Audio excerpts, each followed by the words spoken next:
This time I'm taking you along with me on this crafty process from the very start. I will work with the new Vectoria Designs collection, which is called Autumn Leaves, and I have here the papers that I have printed. I have all the journaling pages printed on both sides and folded. I have here the ephemera pages that I have printed and already cut out all the pieces. I have distressed all the edges of those elements. I usually like to keep everything which is related to a project in a plastic box. That's one part of it, and it also comes with a lid just in case I need to put the box away and get back to this or that project later. I also like to sort the cutout ephemera by either size or function. Like here, for example, I have larger pieces, the pockets or folded tags, or again folded pockets. Here are the elements that I of course will have to incorporate on the pages of my future folio book, journal. I still don't know what it will be. Here's another pocket and an envelope that I have already folded. Here I have some of the additional fussy cut out elements, some labels, and various sizes of circles that I do plan to use. Here are some faux postage stamps that I have cut out of this page, which is included in the collection. Then I have a few more of the labels, and they come in various sizes, so I have sorted them to larger and smaller ones. Some journaling cards, some more file folders that I have folded or still haven't folded, because depends on how I will want to use them in a journal, and some more smaller cards and tags here, and of course some decorative paper strips. Now I will put everything back into this box, and we will have a look at some other pages that I have also printed out. So here are the journaling pages from this kit, and the colors are so great. Love Vectoria Designs papers. I have printed out a few of the background sheets, and this one I liked so much that it seems like I have printed both the one page with the smaller pattern and the vertical one with the larger images. Then I have chosen this one and some more of the less busy background pages as well. I love these designs. Like, how cool are they, really? And I also like this page with the frames and flowers in them. Really gorgeous. Now I have prepared some of the die cuts that maybe I will want to use. Of course, that's not everything. I have die cut these slides using the slide die from Tim Holtz, and I have added some images from the paper collection, but this is how it was looking like when it wasn't folded. And I have die cut some faux leather here, so that's what I used. These pieces are also cut out of the same material. And there is also one of the leaves. This is Tim Holtz die with the leaves. So I think that I might use this leaf, or maybe die cut even a few more. Depends, or maybe I will not use this one at all. that's the plan for now. I also plan this time to use more of the file folders rather than any kind of chipboard. I think I want to make something simpler than usual. So we shall see how it goes. At least for now, that's the plan. I will probably have to cut off the edges before I start using them, but I really like the color and I think it will go quite nice with the colors on some of the pages from this kit.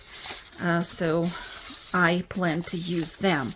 And for the cover of whatever we are going to create, I plan to use these paper layers. They're a bit thicker than the file folders. They are, if you will look at the edge, that's how they look.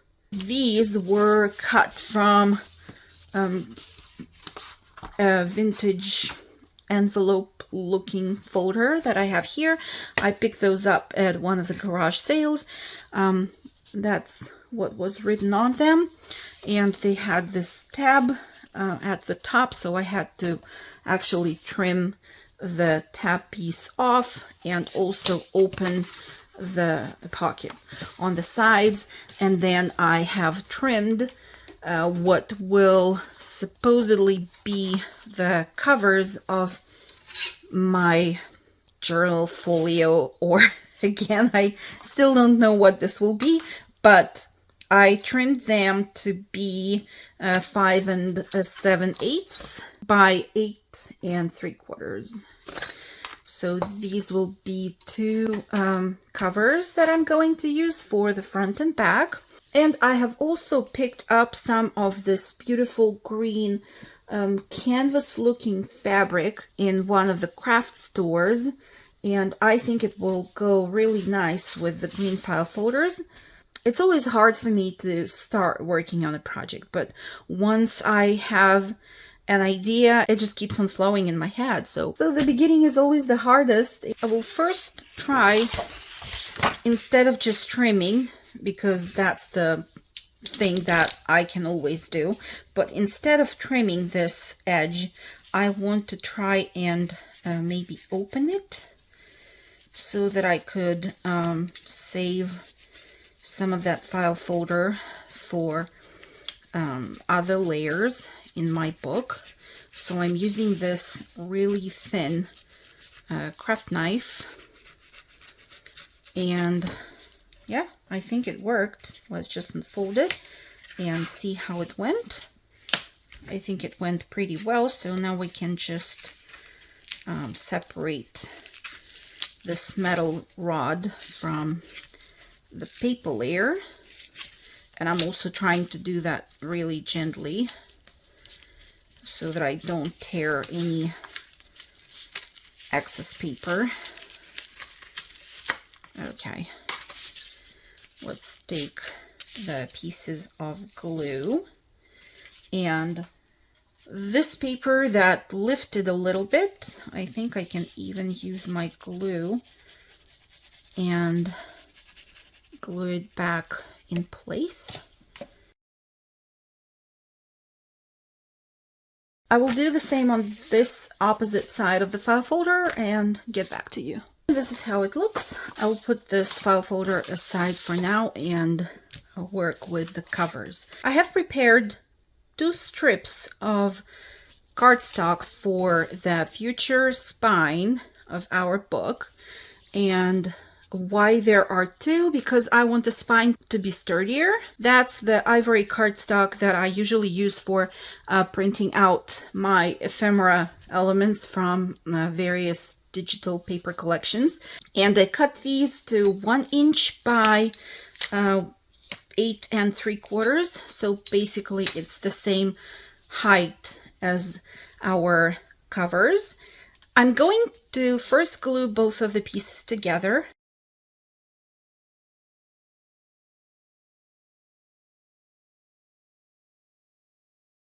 And next I am going to glue this future spine to a piece of that green fabric that I previously showed you.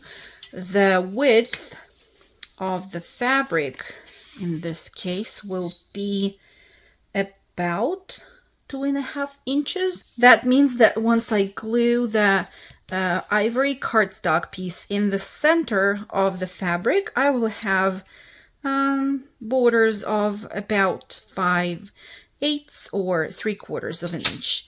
This is how I trimmed that fabric piece. I'm going to use my Fabri-Tac glue and glue the piece of cardstock on top of the fabric.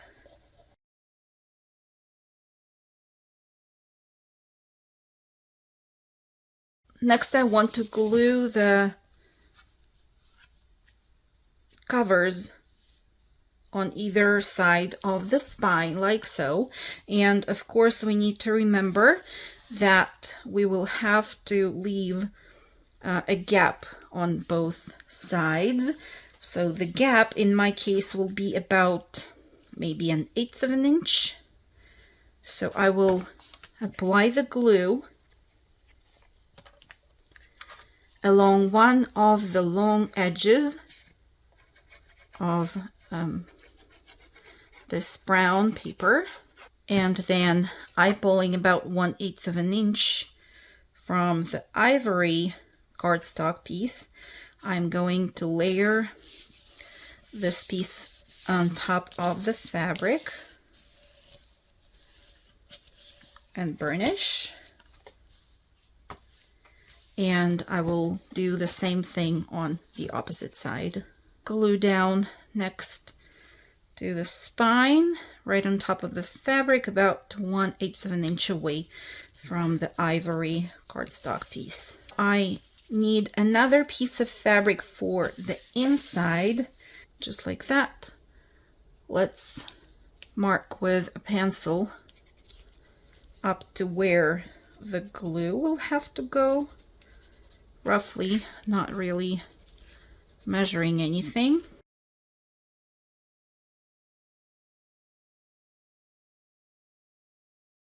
Glue this fabric piece on top and make sure that I press right in the folds using my bone folder, and then glue down the sides.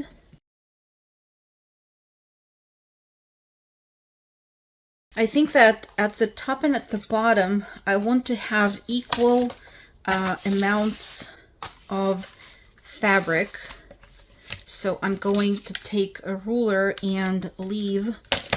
So if, for example, I need, for sure I will need 3/4 of an inch on both edges to cover the areas without the fabric there. So I'm cutting 3/4 of an inch away from the outer edge of the covers, like that, and the same width here, 3/4. Now when we fold these fabric pieces at the top and at the bottom, they will look nice and even, and they will be enough to cover the areas which have the exposed paper in there.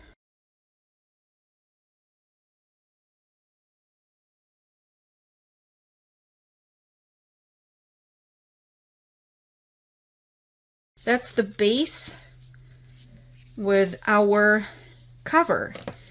We'll keep on building our pockets and flaps from here. The Autumn Leaves collection from Vectoria Designs included 24 journaling pages. That means that if you print them on both sides, you will have 12 sheets with the printed designs on them. I want to take 6 of them and use for creating a thinner journal that will go inside one of the pockets in my book. I think that I will use green file folders for the cover, and I'm also going to use some of the background page designs that I have previously showed you. And I also think that I will add some of the tea stain papers or some other papers from various notebooks that I have in my collection between the printed pages to create more interest. These empty pages can always be used for stamping, stenciling, or just adding more ephemera and pockets to the pages of your journal.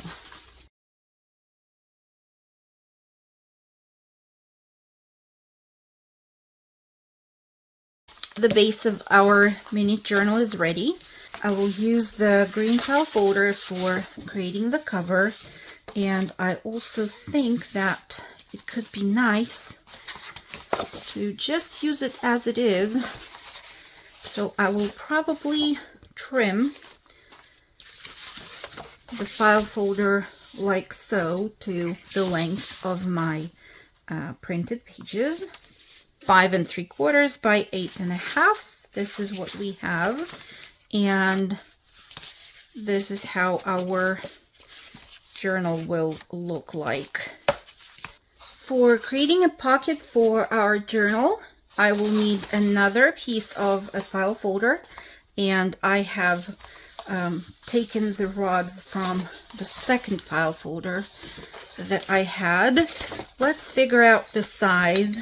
Here is our piece. It measures 10 3/4 by 3 3/4, with the short side of the file folder being at the top.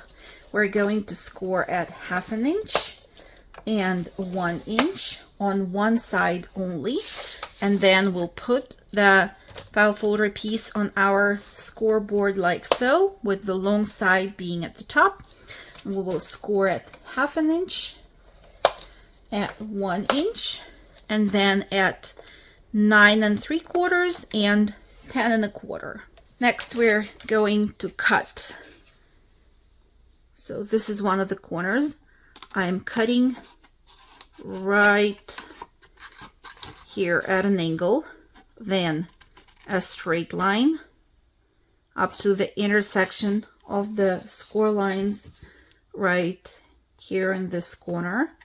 And then I will rotate the piece and again cut at an angle up to the second score line, and from the second score line up I will cut a straight line, and then I will trim a bit of the corner right here. Do the same on the opposite side, the very same way.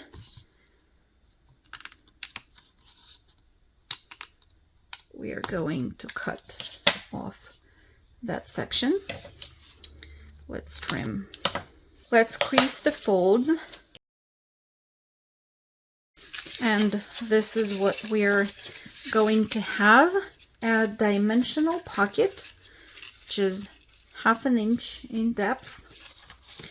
And this pocket will be glued down right on top of one of our covers on the inside. We need to figure out our flaps for the opposite side of the cover, and we need to take into consideration that our spine is only 1 inch wide. We have already used half of that, so whatever folds and flaps we create on the opposite side of the cover, we only have another 1/2 inch to use of that depth of the spine. I'm going to glue this pocket by the long flap to the cover. I folded the flap only, as you can see, and I will add the glue, and then I will line up the edge of the cover with the edge of the flap.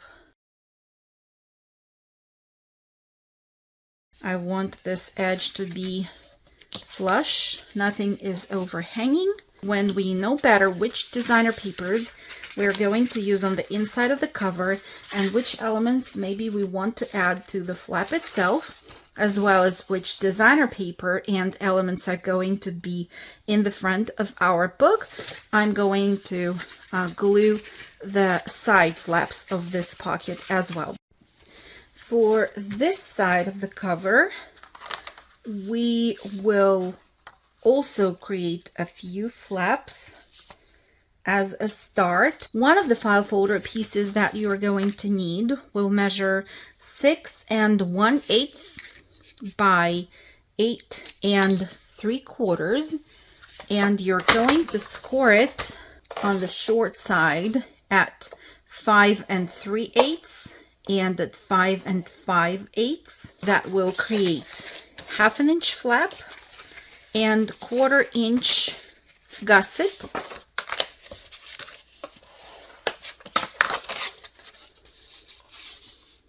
Like so.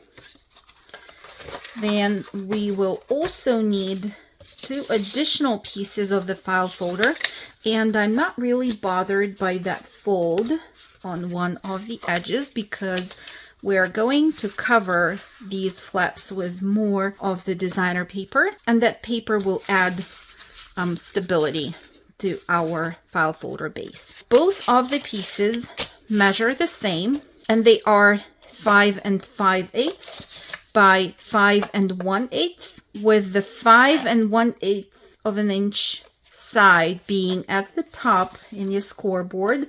You're going to score both of these pieces only on one side at 1/2 inch and 3/4 of an inch. That again will create a 1/4 inch gusset and a 1/2 inch flap. Let's get back to this piece. I just want to trim the corners up to the score line on both sides at a slight angle, just like so. And I'll do the same on both of the flaps here and here.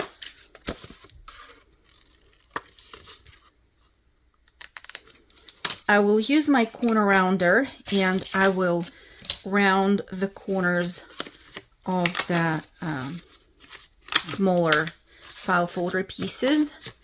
I'm rounding them on the edge, which is away from the score lines that we have previously created.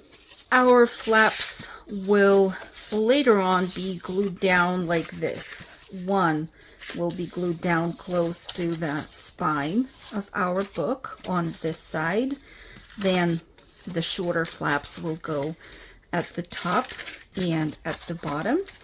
And now we're going to create one more flap that will cover everything on this edge of our book.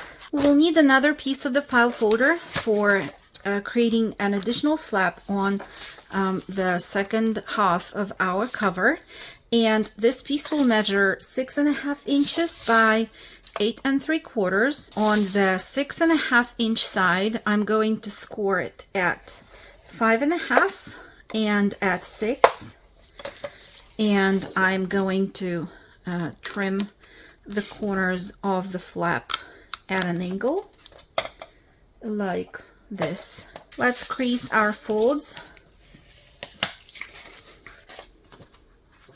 and this will be the flap that will be glued down on this side of our cover, the same way as we glued the pocket down. I'm going to fold the flap only and apply glue to it.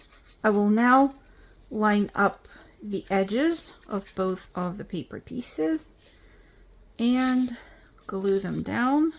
Let's glue this paper piece down. Now, since we have the fabric here, it makes it a bit hard to see where exactly we need to glue. So what I'm going to do is I will use my ruler and put it right in the fold, and then make sure that I fold the back section of the cover at a straight angle, like so. And now I will try not to move this piece anywhere at all while I take the flap that will go in there. And since I'm going to glue it right on top of the fabric, I will have to use my fabric tag glue again. I'm going to apply the glue onto the flap, and now I will hold my ruler at the same place and I will glue the flap down, making sure that I line the top and bottom edges of it with the edges of the cover. And I will try to glue it down on top of the fabric, not right next to the ruler, but about 1/16 of an inch away from it, because this will allow later on for this flap to unfold easily to the left hand side. We will need to get back to our flaps that we have earlier created, and we will glue them inside between two of these flaps, making sure that we center them between the folds of the side flip out pages. And you will see that you will have probably 1/8 of an inch to the left and to the right of each one of those flaps till the score lines on the previously glued page elements.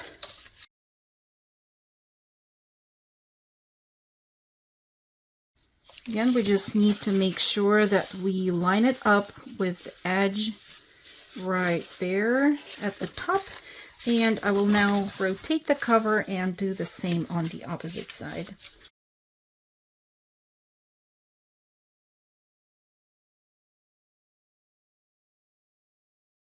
Okay, so from here we can keep on playing with some additional elements that we will want to add on our flip out pages and on our flaps.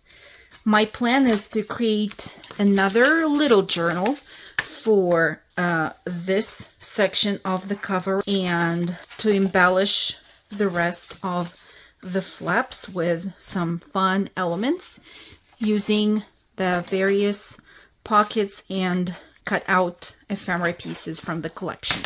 I am going now to create an identical in terms of measurements and the amount of pages journal that will be held inside this part of the book cover. This was the 4th file folder that I used for my project, but here is the base of that second small journal that will go in here. So we have one journal here and one there. I'm just trying to see in terms of thickness and stability how everything looks and feels like. Okay, we have some room for the added embellishments on the pages in the journals, so I think it should work fine. And we could also add something on the flaps here as well as on the inside. So yeah, I think we can keep on working on this. Let's think about a closure that our journal is going to have. I decided to go with the magnetic snap button, and I have both parts of it right here. This is how they look when not mounted onto anything. There are also two parts usually that look like this, and they are securing the closure from the back side just for the added stability.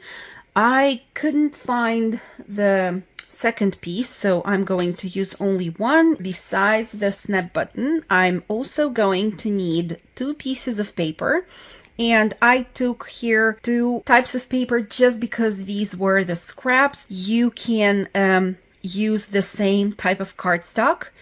The sizes that I have here are as follows. One is going to be 1 1/8 by 6 inches long. And there is also a piece of fabric that I have here that will be enough for wrapping the paper from all the 4 sides. And the second piece of paper is going to measure 1 1/16 by 5 3/4. And I also have a piece of fabric that will be enough for wrapping it. We are going to begin with this paper piece, and this is going to be the piece that will be the front of the closure.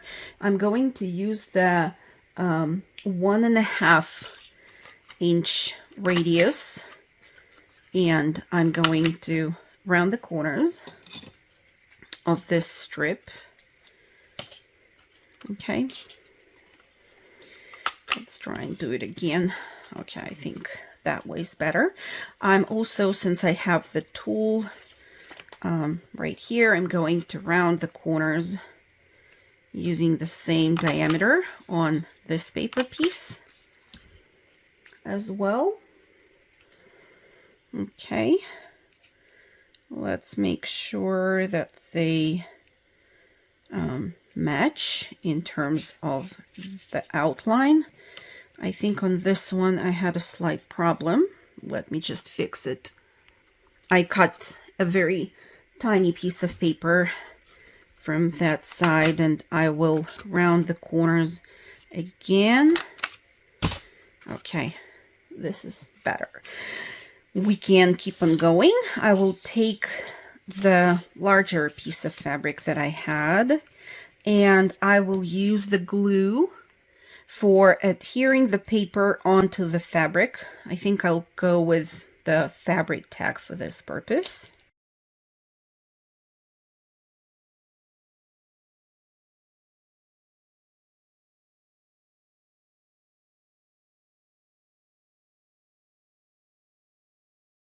We need to slightly narrow the edges that we're going to wrap around the paper piece. So that's what I'm going to do. I'm leaving about maybe 1/4 inch all around. I'm trying to follow the outline of the paper piece here.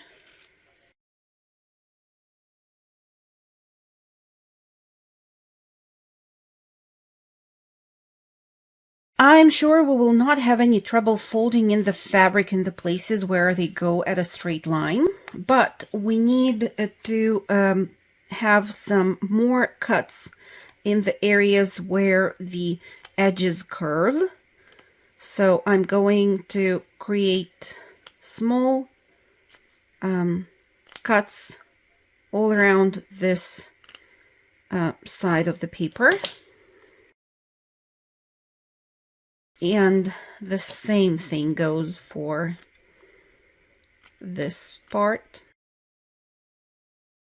Up to about this area, I start to make the incisions and create the tiny cuts on the fabric.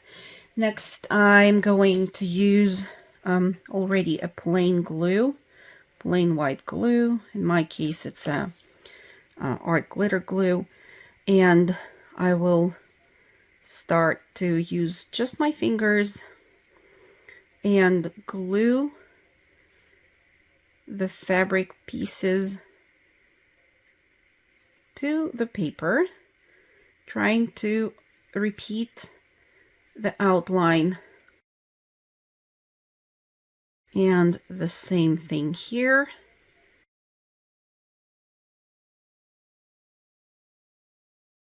And now we can get back to the corners on the opposite side of our future closure.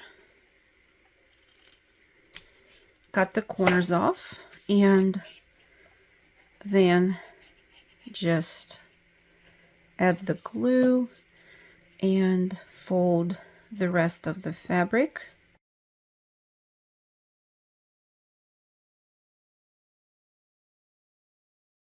I'm not going to glue the fabric here just yet because I first need to see how exactly we will position the band closure in the back of our cover.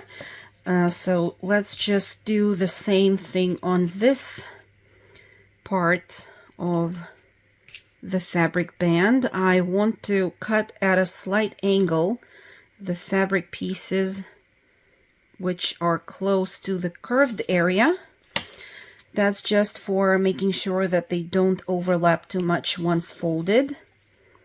And I will once again use the glue and fold the edges.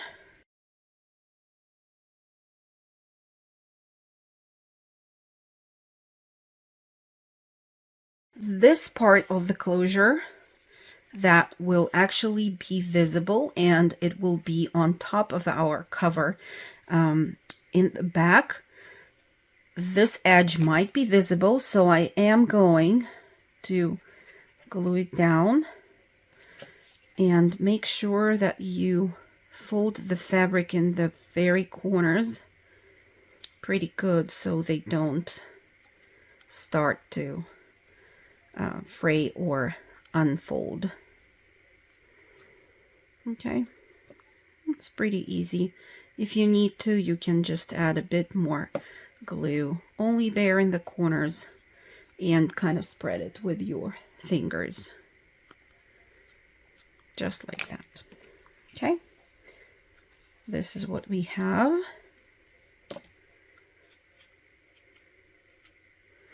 Any threads that you see and you don't like how they look, you can always apply a bit of glue and try to smooth it out. Let's have a look again at the closure that we're going to use. One part is thinner than the other, so we are going to take the thinner part, and this will be the one attached to the band that we are creating here. We need to find a placement for it. I'm going to take a piece of the closure that will serve as the bottom piece, and this piece, I remind you, will be glued down on top. So I'm going now to work with the narrower piece, which is 1 1/16 of an inch wide. I need to find where exactly I want to put it down. From the edge of the strap to this line that I have here, it will be 5/8 of an inch distance. And then we need to more or less find the center of the strap as well. So I'm just roughly measuring it, and I will draw a line so that I can see where it goes. Let's get rid of the threads here because they're on the way. Okay, so we have the line that we will use as our guide, and the button will be somewhere here. There are 2 prongs that will go inside the paper, and for creating the slots for it, I'm going to use that metal piece that came with the closure. So if the center of my closure will be somewhere here at the intersection of that central line and the one that we sketched 5/8 of an inch away from the edge, I'm going to place that metal circle down so that I can see the central point through the central hole in the metal circle, and I will mark the places where I need to make 2 cuts using my craft knife. I'm using red pencil so that it's seen better on the screens where exactly the cuts will be. So here and here, you're going to cut through the paper and the fabric, and then you're going to place this part of the closure inside the strap like so. You're going to cover it with a metal piece, and now you need to use some kind of pliers or something quite strong that will help you fold the prongs flat.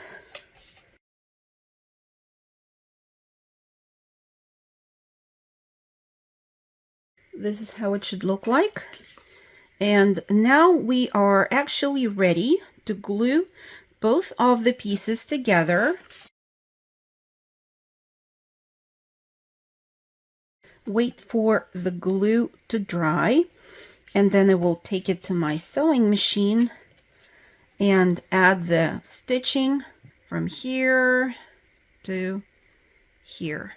And as a matter of fact, before I do that, I think I will just cut off this piece of fabric. I'm going to stitch now and get back to you. I have finished the stitching. This is how it looks. I'm going to tie the threads now in the back and cut off the excess. We can put this piece aside for now together with this little guy here. And we can, of course, just secure them together so they don't get lost, because this piece will be attached to the cover, but only when we embellish the front of it, because it will go on top. And of course, we need our papers and other elements that we want to see on the cover be already glued down before we keep on working on the closure. For now, I will just keep both of them together like so. Now I want to move a little bit to the covers of our future book, and I have selected a few papers right here that I'm going to give you the measurements of, and we will continue to embellish the front and the back of our project, and maybe a little bit on the inside already, because as a matter of fact, I get the ideas as we go here in this tutorial, and it's a complete improvisation. That's why sometimes you might be surprised at the sequence of the things that I'm doing, but that's really how the ideas come to my head, and I hope you will just craft along with me. So back to the covers. I have a piece of paper, this green one with text on it, that I'm going to use as a background piece on the front. And I have also chosen this design. I had to trim it down to the exact size that I needed, making sure that I still have the butterfly here in the background and some of the pumpkins and sunflowers and all that. So you might also need to cut around the focal point in this image, which is this cupboard or bookcase or shelf unit, however you want to call it, to get it in the frame.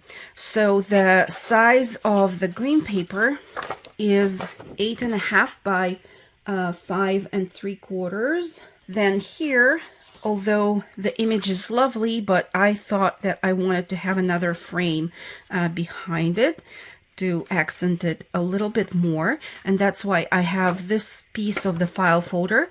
It's of a different color than the file folder piece that I used for creating the cover in the first place.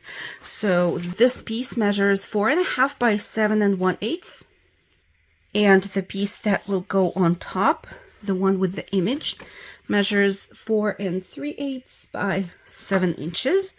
You have probably spotted the gold foiled corners that I have on these two papers. In order to create them, I used this gold foiled tape from Hobby Lobby. It's a very inexpensive tape. I think a roll, which was way fuller than it is now, was about $3. Don't catch me on that, but I think that was the price. In order to get it at the same angle in all the 4 corners, I measured 1/2 inch to each side of the corner. So 1/2 inch to the left hand side in this case, and 1/2 inch down the bottom. And then I took my tape and just made sure that when I glue it down to the paper, that the edge of the tape goes through both of those marked places, just like so. And then I cut off the excess. What you do next here is this. First of all, you have to trim the corner, and then you just fold the sides in, making sure that you fold everything nicely. I mean the tape right here at the tip of our paper piece. And of course the pencil marks have to be erased. This is the finished look of the corners that you're going to get. Now with the second piece, the process was, as a matter of fact, the same. I just measured 1 inch to both sides of each corner, and then place the foil tape in the same way. Or another option, if you have the self-healing mat and you have the angles marked on it, you can just every time place the corner next to the line which goes at 45 degrees and do the same thing. Just every time put your tape, cut the excess, and fold the edges in. Now I am going to stitch around the edges of both of these paper pieces just to make sure that the tape stays in place over time, because I must say it's not very tacky, this tape, so just something to think about. Okay, so I'm going now first of all to glue this pattern paper onto the mat and stitch all around.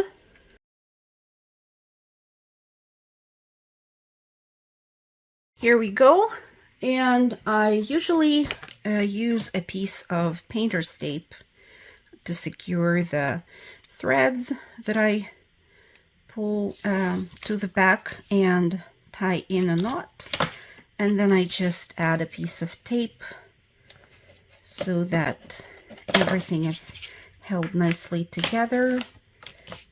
I also decided to stitch down this faux leather die cut leaf that I had prepared for this project, and I again secured the tails of the threads in the back. Next, I will go ahead and glue this paper piece down to the cover and then take it to my sewing machine and add the stitching.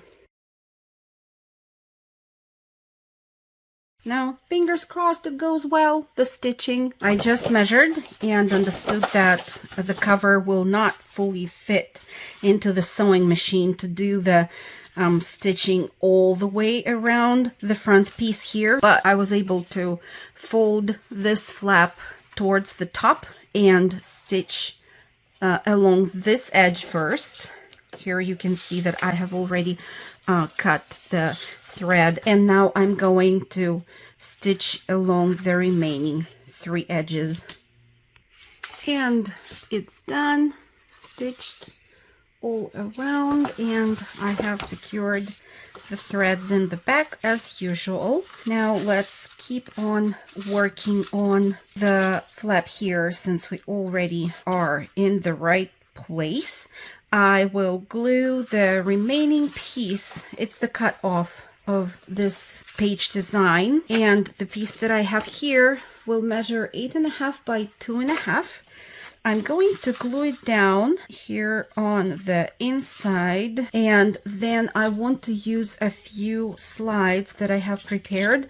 I have 2 already folded, and these are also die cut from the same faux leather that I used for die cutting the leaf. I want to prepare the 3rd slide. I didn't use any acetate or vellum in the opening here. These are just images from the paper pack that we are working with. And since I have here a piece of paper that was left from cutting the image for our front cover, I think I'm going to use a certain area for completing this slide. How about this corner right here? So I think, yeah, I will go with that.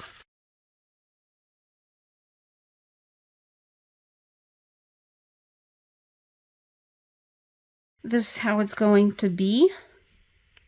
Let's put this like so on our table and glue the green paper down.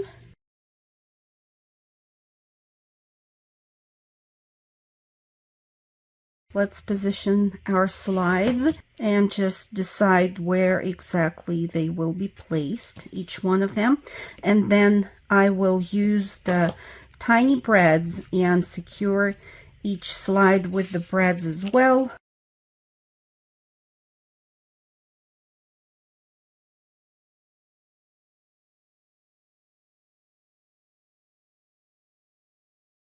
To be on the safe side that no paper will catch on the prongs of the brads in the back, I will just add tiny pieces of tape to each one of the brads and cover the prongs with the tape that way. It's done. Here are our slides on this section of the flap and the cover.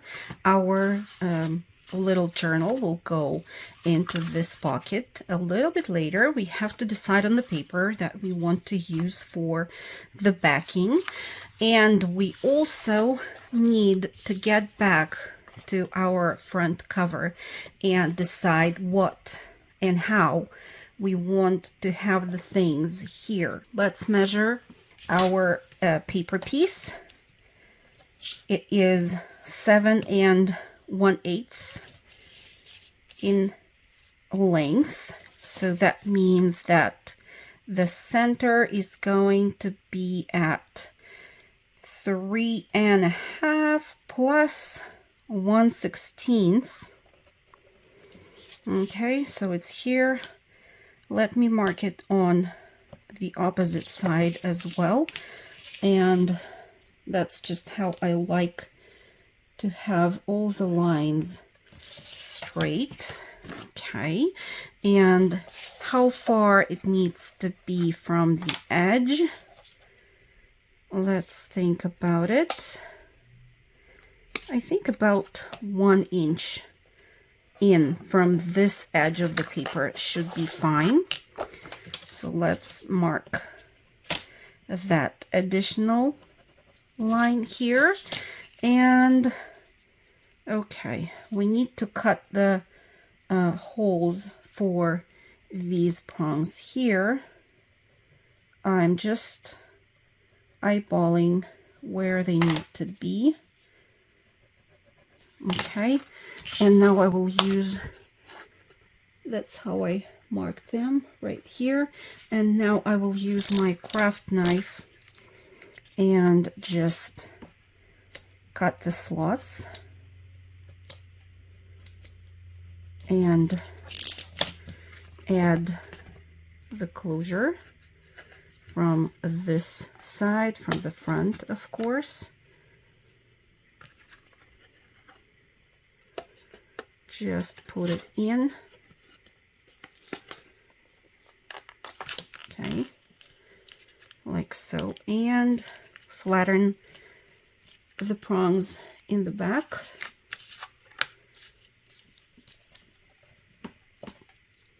Let's press on it from this side a little bit to make sure that it lays flat on the surface. Whew, okay, we did that. Now I think I'm not going to glue it down all the way to the cover. I want to raise it just a little bit with the help of the medium weight chipboard strips.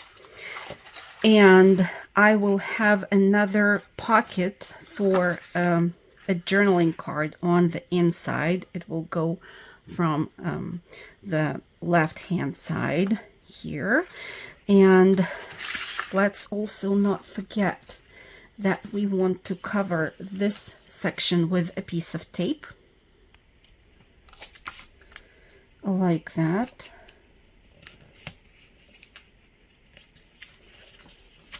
Okay, now getting back to the chipboard strips,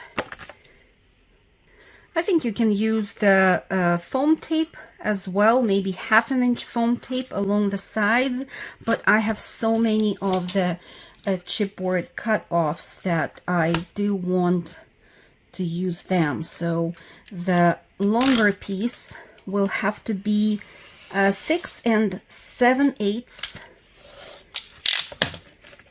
and then the two shorter ones will have to be, let's measure, about 3 3/4, or in my case 3 7/8 actually could work better. So I'm going to cut another piece which is 1/2 inch wide,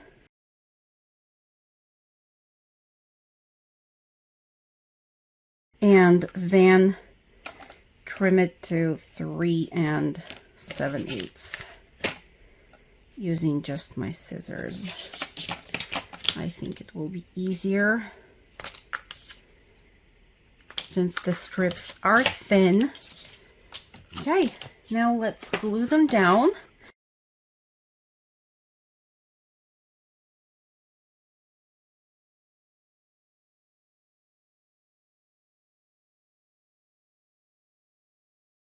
Now we are ready to glue this whole piece down to our cover. Let's measure what should be the paper that will comfortably fit inside the area between all the medium weight chipboard. And in my case, it should be 5 7/8 by, well, I think I will have it about 4 1/2. So yeah, now we can keep on gluing down our piece.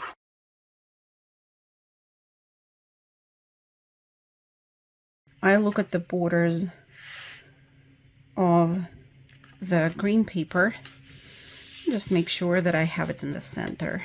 Burnish nicely so that everything gets glued down securely, paper to paper. The closure will be right here. You remember the measurements that we took for the card that will go inside our pocket in the front. Here I have a piece that measures exactly that, 5 7/8 by 4 1/2, and it slides inside nicely, but I think that I will trim it to 4 inches wide when I'm ready to do that, because I want only the tab to be showing, that tab that I'm going to add to my card. For the matting piece, I'm going to use just a piece of tea stain paper, but you're welcome to use a piece of pattern paper from the collection as well. We will get back now to our inside decoration of the cover, and I think that for this side of the cover, the only thing which is left is to cut a piece of the pattern paper. I'm going to give you the measurements in a second, and then to glue down the flaps on the pocket, so that with this section we are done completely. I'm going to go with this pattern from the collection. It will measure 8.5 by 5 3/4. I'm going to add the double-sided tape onto the flaps. I'm gluing it down close to the fold line, and the same thing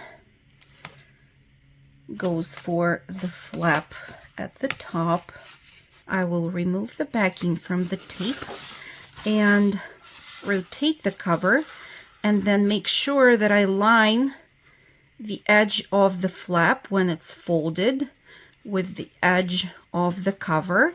And I will also make sure that right here I have a straight angle, okay, like so. And now when everything is looking nice and everything is flush here at the edge, I will put the cover down and use something to burnish on the inside, just like that. And let's do the same with the second flap, absolutely the same way. Okay, it's positioned in the right place, and now we can burnish. This is how it should look like. Okay, and the bottom.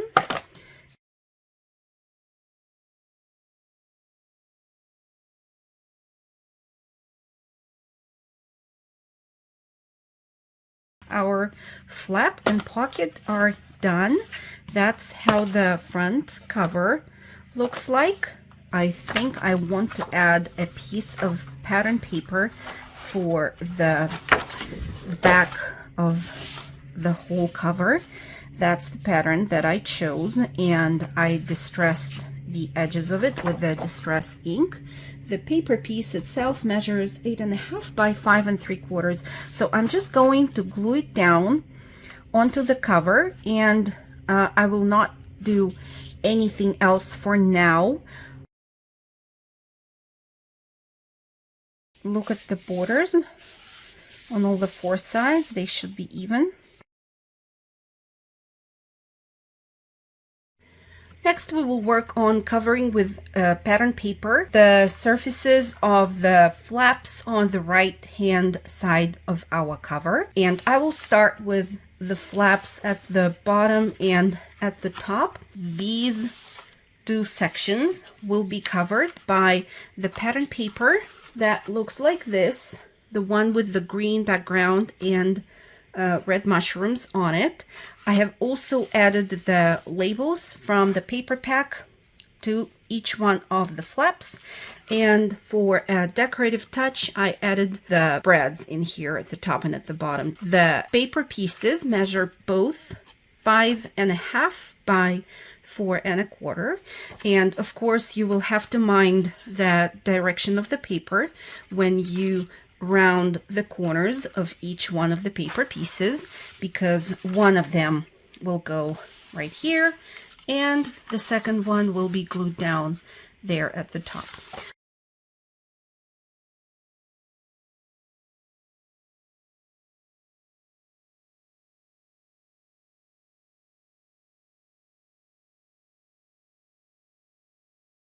For the outside part of both of the same flaps, I want to use some of the pockets from the collection, and this is how both of them look like.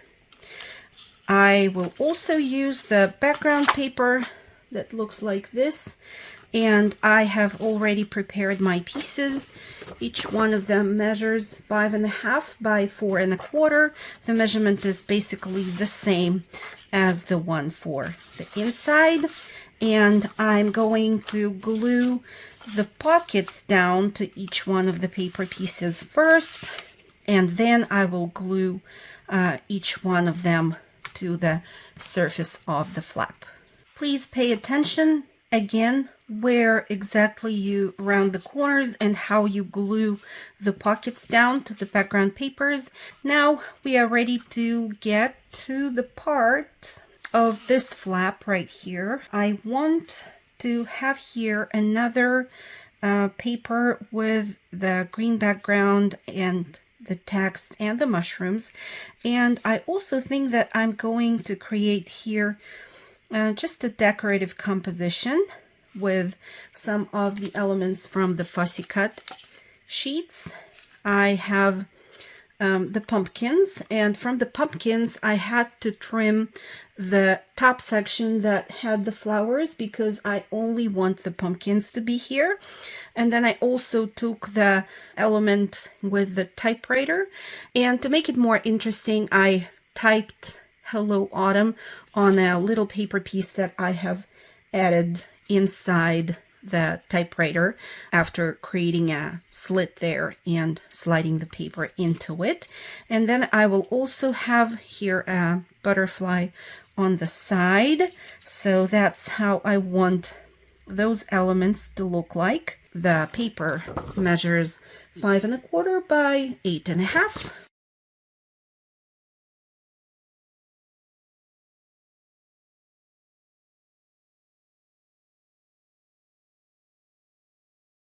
I have all the decorative elements glued down.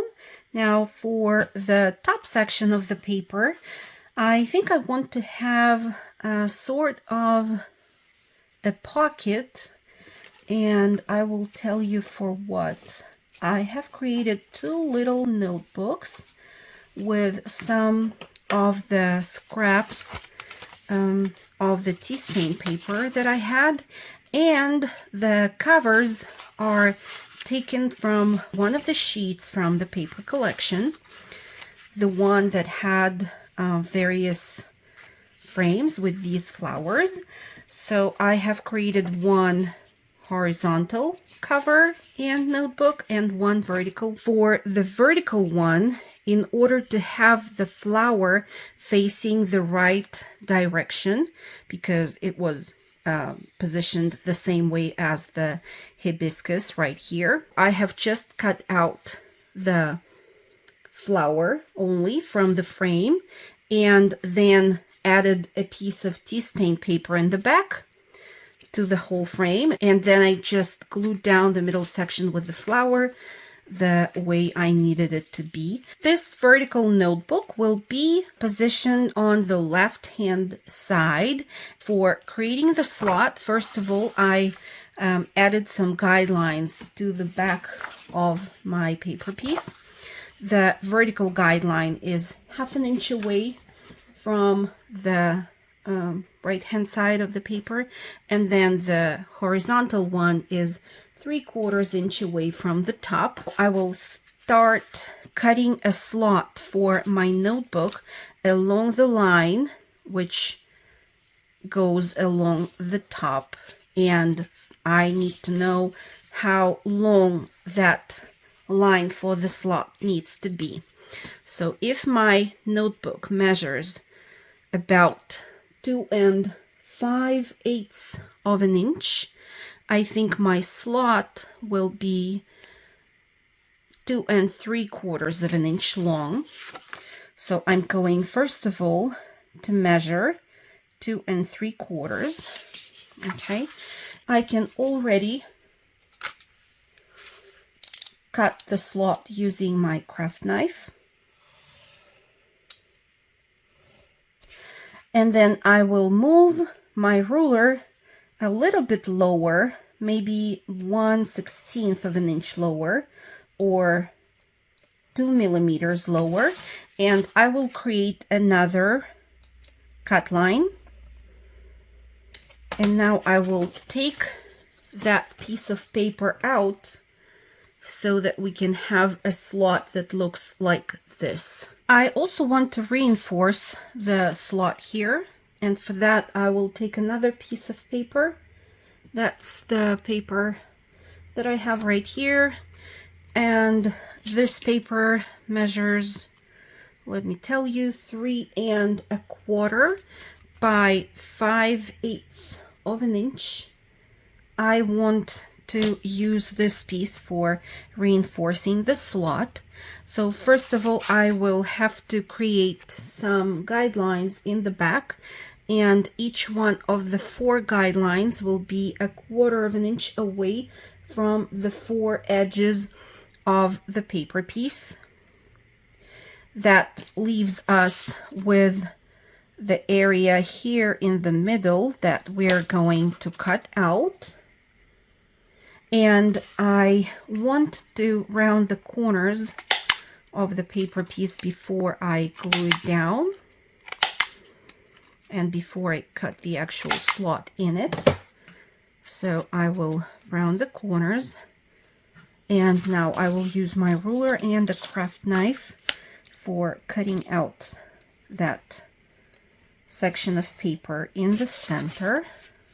Before we glue this piece down, let's measure that it fits on top, and it does.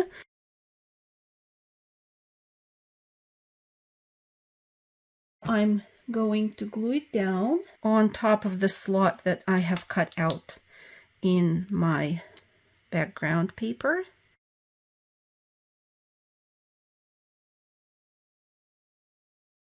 And I will also use my crocodile and punch a hole right here just to make the opening look more interesting. Okay, this is how it will look like, and then the little notebook will slide into that opening. Flip the paper to the back. Now I will just mark the area where I don't want to add any glue. Okay, to this area we are not going to apply any glue, but to the rest of the page we are gonna add our adhesive and glue the page down onto this flap.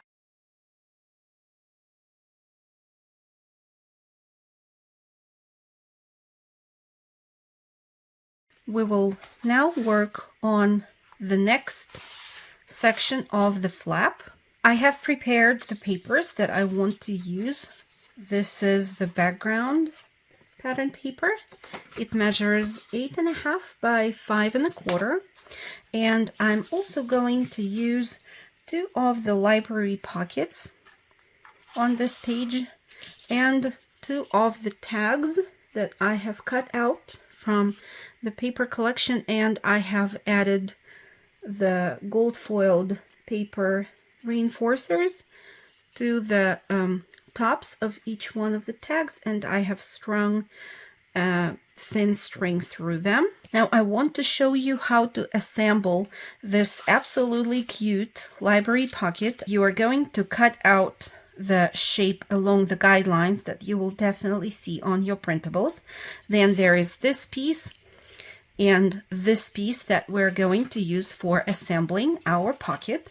First of all, you can see that I have distressed this area of the paper, and I'm going now to fold the flaps and glue the flaps down to create the actual pocket.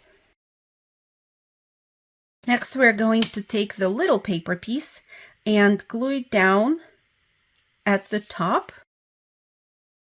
There will be a little border around the paper that you're gluing down. This is how it is going to look like. And then the card will go inside the pocket like so. I'm going to glue each one of the pockets to the paper piece like so, and the tags will be added here and here.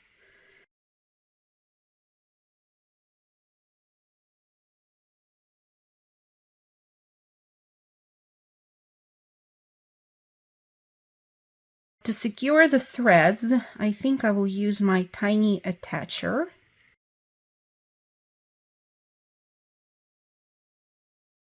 I also want to add 2 of these circles that will serve as another decorative touch at the top of this page. And since I have 2 of them that look more or less the same, I want to use one on the front, and then the other one will be glued down on the reverse side of the flap. This circle is 1 inch in diameter, and I'm going to glue it down onto my page now. Make sure that it doesn't go further than the fold of the flap on the left-hand side. We don't need any obstacles that will prevent us from folding everything nicely together. Okay, just make sure that your flaps can close nicely. I still don't have an idea for this side of the flap, but I do have one for this side. And here I want to use the pattern paper that looks like this. I printed down to 5 1/8 by 8.5. I also want to have on this side of the page a few acetate pockets. To each one of the acetate pockets, I have added a label and a word. I have secured the labels on the acetate with the glue first, and then I added the breads, and then I covered the prongs of the breads with the clear tape so that you cannot see it from the front of the pocket. The acetate base of the pockets measures 5 1/8, which basically is the width of our paper, 5 1/8, and then the width of each one of the pockets is 2 inches. They are identical. I'm going to stitch them down to my paper piece, and for doing that I need to find a placement for each one of the pockets first. I created guidelines in the back of my paper, and I'm sorry, I planned this paper to be double-sided at first, but then I had second thoughts. I have created 2 lines.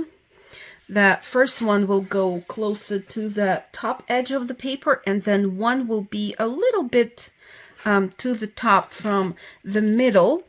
So the first line will be 7/8 of an inch away from the top, and then the second line will be 3 3/4 of an inch away from the top edge of the paper. And that way, when you take your first pocket, that will be the top pocket, you are going to line its top edge, and I know it's hard to see, but this is the acetate pocket that I'm holding here. And I will make sure that I line the top corners of this pocket with the guideline that I have created. I'm going to clip my acetate pocket down to the background paper, and now I'm going to take it to my sewing machine and add the stitching along the bottom of the pocket. Let me do that and show you how it looks. Of course, while you stitch, you will keep the clips on your paper because they will make sure that the acetate doesn't move. If you find it hard working with the acetate, you can replace the acetate with maybe tracing paper or vellum. I'm pulling the tails of the threads to the back of the paper piece and tying some double knots or even triple knots. Then, of course, as previously, I'm going to use little pieces of painter's tape and secure the tails additionally in the back of the paper.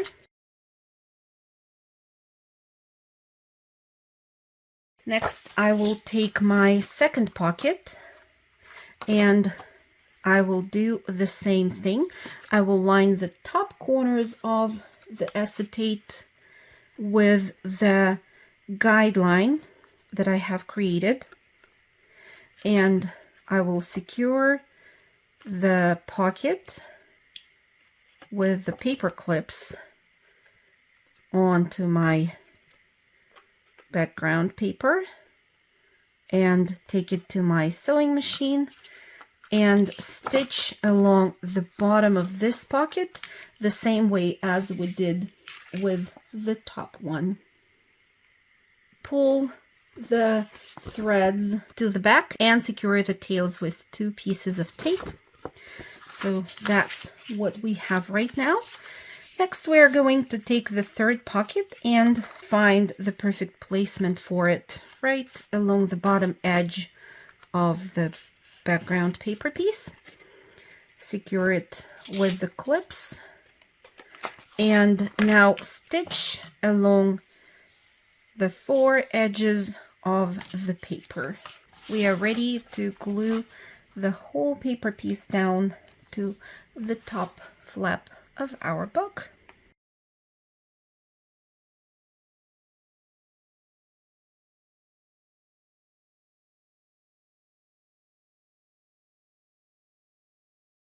Let's have a look at some of the cards that we have in the paper collection. Maybe we could add a few of them to our pockets already. I think this one, or maybe this one is too big, so 2 of these ones, and then 2 of these, and maybe some of the stamps. I have cut out some of the stamps. Oh, we have some tickets. Let's see. Okay, 1 ticket will go here, 1 more here, and we can add something really small into the top pocket. I think these could be some of the faux postage stamps that I have cut out from one of the pages. I think they will look nice here. Okay, this flap with the pockets is full of various ephemera. Next, let's work on the part of the flap which is on the reverse from the pockets. And for this section here, I'm going to need a piece of paper. That's the pattern that I chose. It measures 5 1/8 by 8 1/2. I'm going to create a vertical acetate pocket on this side of the flap. The acetate piece that I have measures 2 1/2 inches by 8 1/2. Along one edge of the acetate, I want to add the gold foiled tape that I previously showed you in the video. So I'm going to apply it along the edge.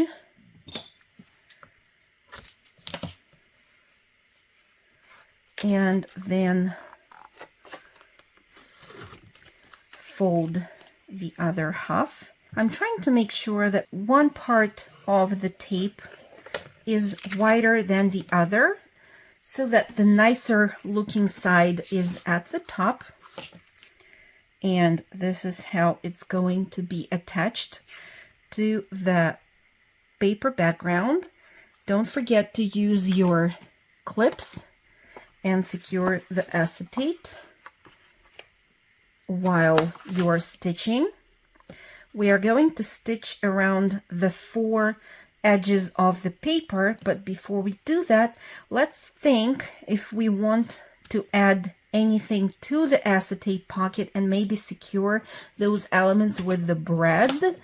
because once it's stitched down to the page, it will of course be very hard to add anything to the acetate. I want to add a few elements to my acetate pocket first, so I'm going to use these faux postage stamps, and I will glue them down to the acetate first, and then we'll take the whole piece to my sewing machine and stitch the faux postage stamps onto the acetate.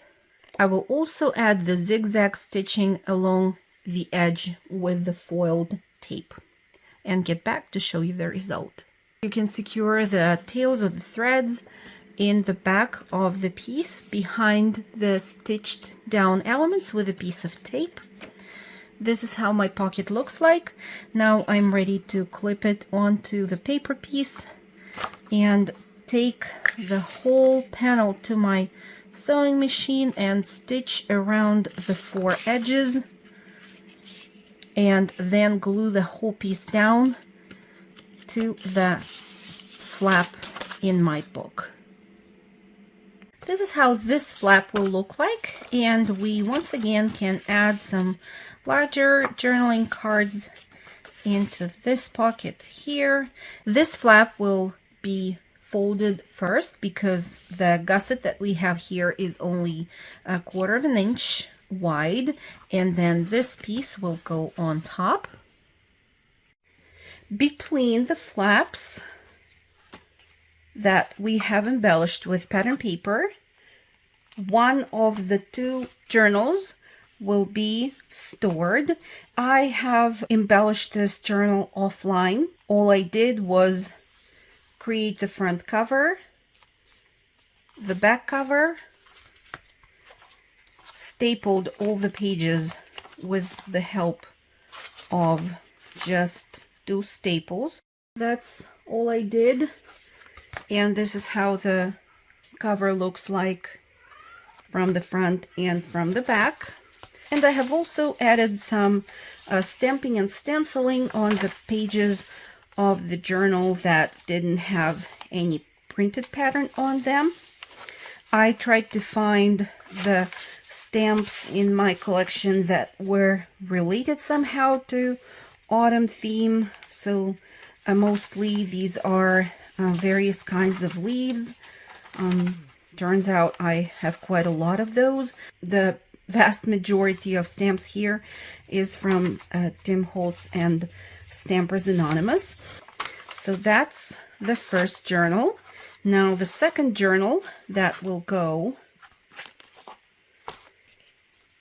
into this pocket right here will be of the same thickness as the one which hides on this side of the cover between the flaps. For the front cover, I want to have another pattern paper piece, and it measures 5.5 by 8.25.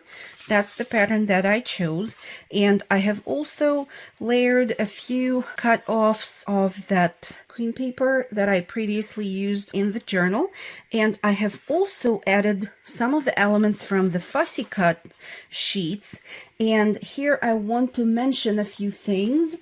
Most of the fussy cut elements in the paper collection that we are working with today, the autumn flowers, are quite large, so I felt that I needed them to be smaller. So I printed the pages which included the fussy cut elements, making sure that I scale them down to 50% of their original size. But not all of the elements on this page are printed at 50% of the size. The ticket here, for example, is of its original size, as well as this label and the frame here in the very center of the page. Then the leaves that I have used are just die-cut leaves from my stash. The pumpkins and this desk and the flowers, as well as the butterflies, all are 50% of their original size. To glue this down onto my cover, I have used the score tape next to the edges that had the stitching, and now I will use the liquid glue on the remaining area of the page.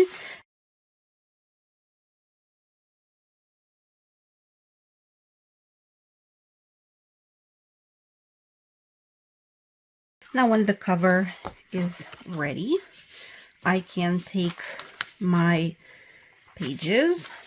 There is only one signature in this journal. That's why I thought that binding it with just simple staples will work fine.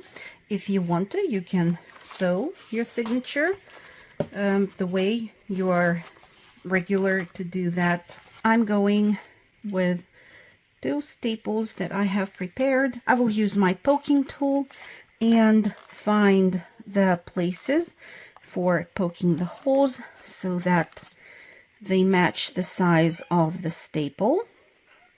And as you can see, I'm poking from the inside towards the outside, but of course the staple will go the regular way from the outside to the inside. And we only need now to fold the prongs and to secure the staple on our pages. And I will repeat the process for the second staple. Once all of the contents that we want to have inside the cover of our book is placed into it, we will get back to our band for the closure, and I want you to curve it with your fingers and give it this shape, and that's because we want to clip it down to the magnet on the front cover and then wrap it around our book like so, and hold it with my fingers and mark with a pencil where it needs to be attached to the back cover. Very lightly use your pencil and mark that area. I will apply the glue first, about 1.5 inches in from this edge, and now I will glue it down where I marked before and hold it for a few seconds, and then I will add the brads.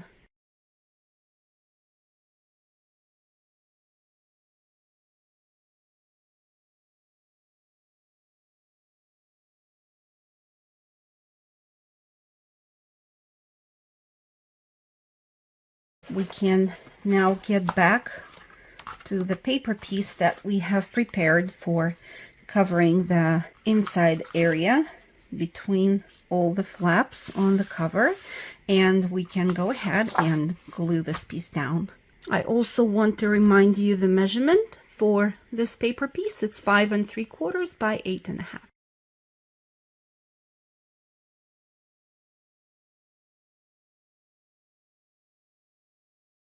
This journal goes back into its place and all the flaps are folded back. I felt like this area here was a little bit empty. I think I'm going to add another flower in here. I will also add one of the labels that I have stamped.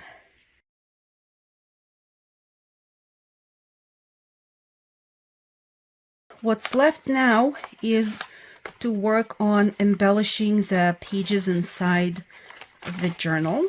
I am going to use as many as I can of the pockets and envelopes and other pockets that the paper collection included, and you will see the overview of the result in the flip through of the journal.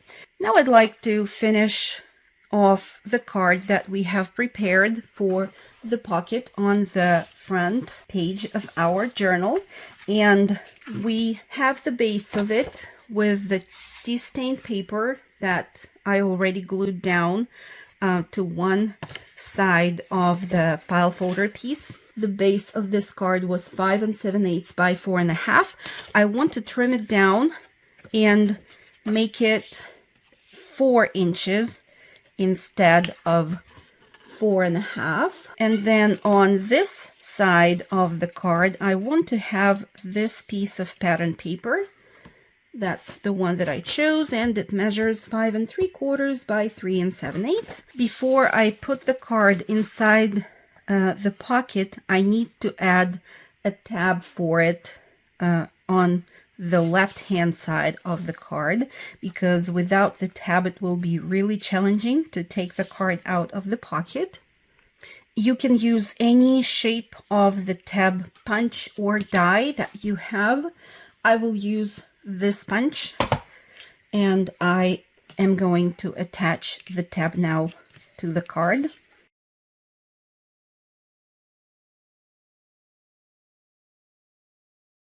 I'm going to add an eyelet here at the bottom corner and add a little embellishment that I have prepared. And these are just some letter beads from Walmart. My girls like to use them in the bracelets that they are creating, and the beads come in a white color, but I used alcohol inks and colored them into the colors that matched the tones of the paper collection. So the one that says flowers will go on to the tab. The second charm will actually be added to the cover, and for doing that I'm just going to poke a hole close to the top somewhere here. I will mark the placement for it and then add an eyelet.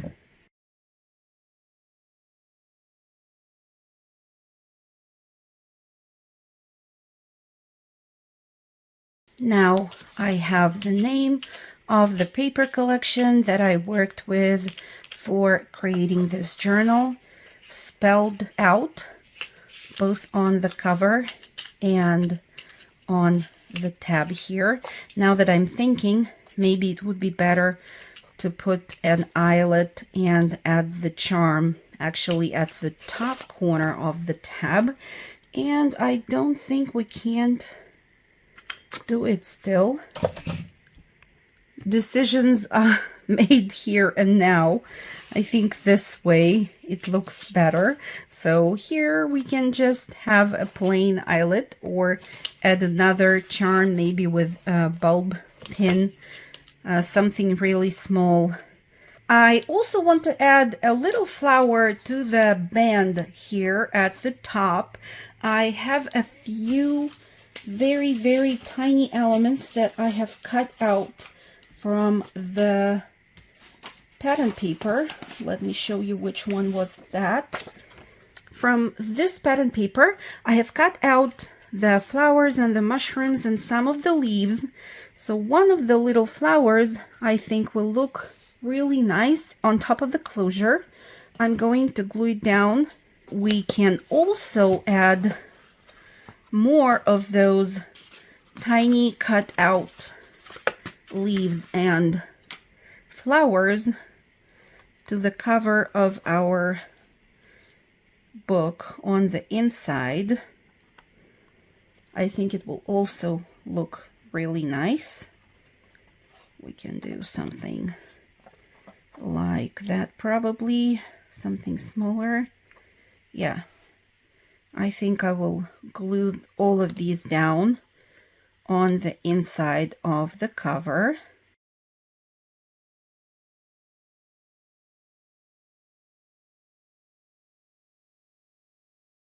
And probably on the outside of the cover we could do the same. I think that pretty much completes that tutorial for today. I hope you like it. I hope you enjoyed it.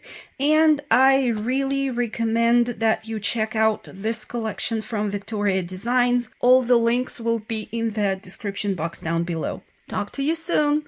Bye.